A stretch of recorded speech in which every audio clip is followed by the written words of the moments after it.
Welcome back to Norrath. We're starting off the episode in the Greater Trydar today, one of my personal favorite zones.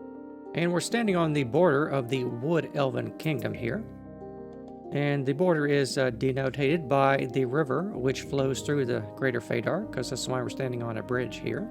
However, northward of us is a very scary place, because today, you've probably seen the thumbnail, we are headed towards Clan Crushbone, otherwise known as the Fortress of the Crushbone Orcs, who are locked in a forever struggle with the Wood Elves of the Greater Trydar to the south of us here.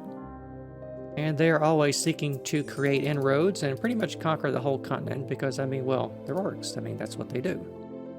But it is also somewhat dark here since the forest is pretty much covered by almost a solid canopy of leaves up there. So we're going to have a small potion, which should shed a little light on the subject here because we can now really see the river and all the trees and everything in much greater detail.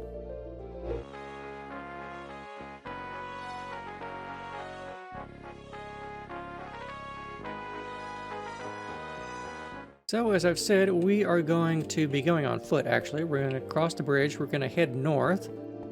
We are now actually in the territory of the Crushbone Orcs, which is pretty much the northern edge of the Greater Trydar region. I think to represent that this area is under orcish control, I think one of the things I need to do is sort of corrupt the landscape a bit more, because this is just a pristine landscape from how I originally made it in a world painter here.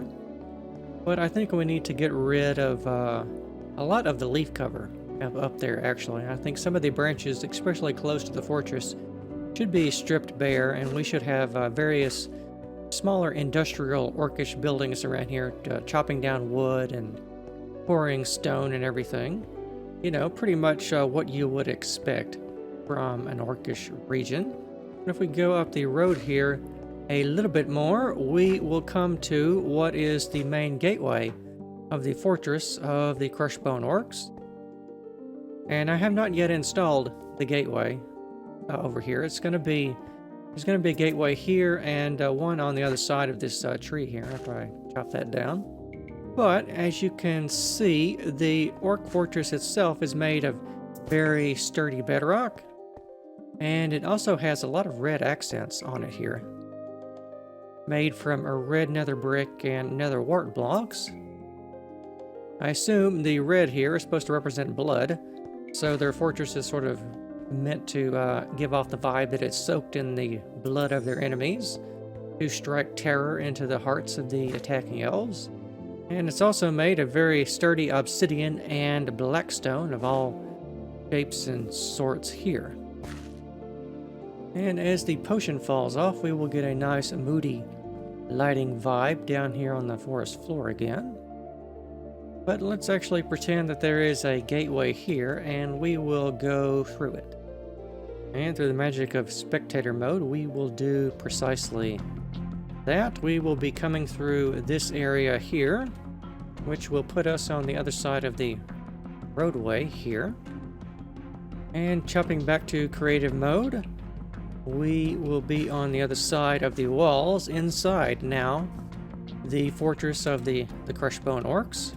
So let's get a little altitude now that we are inside here. One of the things I'm going to do inside here is chop down most of these trees and give this whole place a sort of more brown and sort of burnt and charred area on the inside here, denoting that it is fully corrupted by the orcs themselves and their nefarious activities. We need to have the ground cover have, I think, smaller industrial buildings in here and weapons stockpiles and various sorts of things going on here. We also have to have like an orcish death pit around here somewhere as well, and also a dungeon somewhere for orcish prisoners. But all that is stuff to be done in the far future. What I'm doing currently now is working on building out, sort of from the top down, the main elements of the layout of the fortress itself. So as you've seen, this is going to be the gatehouse here, and along the walls here we have several towers of various sizes and descriptions. Taller one here and a smaller wider one over here. We go on top of the walls. We can get a view where the orcs will be looking down over the greater Trydar, ready to have their archers kill any elf that would dare to approach the walls of the citadel itself here. You can see in the distance over there a high elf watchtower. This is the closest watchtower that they have to Crushbone, and they are constantly in strife and struggle around there. Sometimes the orcs will push into that territory, and other times the elves will push deeper back in, but for the most part they pretty much trade territory here and there in constant fightings and skirmishes, some larger than others. But on the top here we can see that we have a very jagged, sort of tooth-like design. Some of the detail is getting a little bit hidden by all of the materials variation, but I think you can see that in general the red separates the bedrock and the black area. Now, I wanted to give it a lot of texture like this because, well, I presume that the orcs aren't that great at building, so there would be a lot of variation in their stonework, being a lot more crude than, of course, the graceful and refined high elves. This is a counterpoint to that design, you could say. And the city of Felwythe is actually over in that region, not all that far away.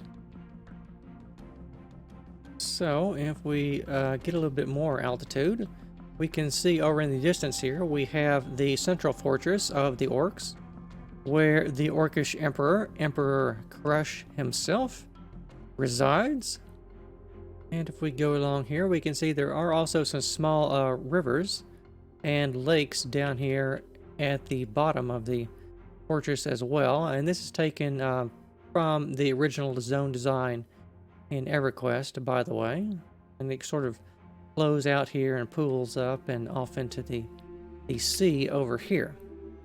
Of course, the High Elves, they have a lot of ships, and the Orcs aren't known for their seafaring ability, so there are often a lot of battles in the waters over here. I need to put, whenever I finalize the High Elf ship design, we need to have some sitting off the coast there, keeping a constant vigil on the Orcs themselves. But on the other side, there's actually going to be planned a docks for the Crushbone Fortress, and that would be serviced not by the Orcs themselves, but by the Dark Elves. Because, being Dark Elves, they naturally have a vested interest in getting rid of the High Elves and the Wood Elves. They don't like them very much. So they have a sort of a tenuous enemy of my enemy sort of relationship going on with the Crushbone Orcs. And there's going to be a docks area down here, a small one, very fortified, where a couple of High Elf ships, a couple of Dark Elf ships can get in and out of here under cover of darkness to bring in various materials and supplies to help the Orcs wage war against the High Elves, because they are not in the best logistical material position up here where they are situated. But they are in a highly defensible region, meaning that, as you can see, there is a small mountain range that comes through the northern part of the continent here. And indeed, the fortress itself is actually built into the mountains themselves over here, as you can see there. And there were some more mountains up here, but they were sheared off and made into bedrock and stones to build the fortress itself. And if I get a lot of altitude up here, I think I can show you the general layout of the design here. Well, the clouds are going to start blocking the way, so we'll have to go down a bit more. So we can see that we have the main tower up here, which would be sort of the Emperor's Tower, and down there somewhere is going to be his throne room, and there are other towers for as yet undescribed uses. But there is, as you can see, there's a central top courtyard up here, and there are larger but lower down courtyards back here. for various buildings and things to be put in. And then there's, of course, the lower bailey down here with the curtain wall that marks off the limits of the fortress around here. As you can see, the fortress itself is really rather large. I think the city of Felwythe itself is not twice the size of this, but this is approaching the size of that city itself. I think it might be somewhere around 60 to 70% the size of Felwythe. But in general, it's also much smaller than the larger human cities of Freeport and Koinos as well, but it's substantially larger than Halas also. And remember, if you're new to my videos and you don't know what any of those places are, go back and watch the last world tour video that I did, which will bring you up to speed with the world download and everything as well. Now, speaking of the world download, most of what you're seeing here, except for the texture changes, these are actually included in the last world download that I did. Meaning that if you have downloaded the world, you can come here and take a look at this for yourself, because I rather doubt that any of you have found this in your explorations. It's sort of hidden up here. But if you will type in the teleport command I'm showing you in the lower left-hand portion, this will take you to this spot right here, which is right by the central tower. Over here, overlooking the courtyard. So you can come here and take a look at this for yourself. And do let me know what you think about it.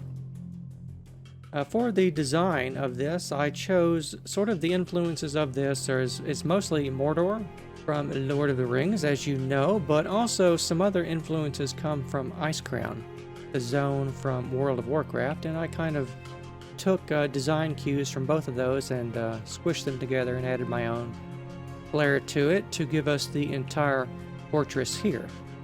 And I think this is going to be the design that I stick with every time I need to build something orcish looking. In the world of Norrath, it's going to look like this. Although the color scheme may be modified for other tribes of orcs. For instance, the Rygor orcs, they have a fortress, a large one, that we're going to be needing to build in Velius. The Frozen Continent, so that's going to be in quite a different space from where this fortress is situated here. And it's going to be quite a while before we get to that, but I've just been dying to come over here and show you this fortress for quite a while now, and I hope you are pleased with the fortress of the Crushbone Orcs up here and in Crushbone itself, and are looking forward to all the many details and additions that I have said that we will be building here in the future whenever I feel suitably inspired to do so. So I hope you enjoyed today's episode of Building Norrath. I know it's kind of a short video covering only this one area over here, but I've been making so many other tutorial videos and everything that my Norrath series has been a little neglected the past month or so since the last world download came out. But we're going to be changing that going forward into the new year, of course. And I hope you have a very happy new year, and thank you very much for watching, and I will see you next time.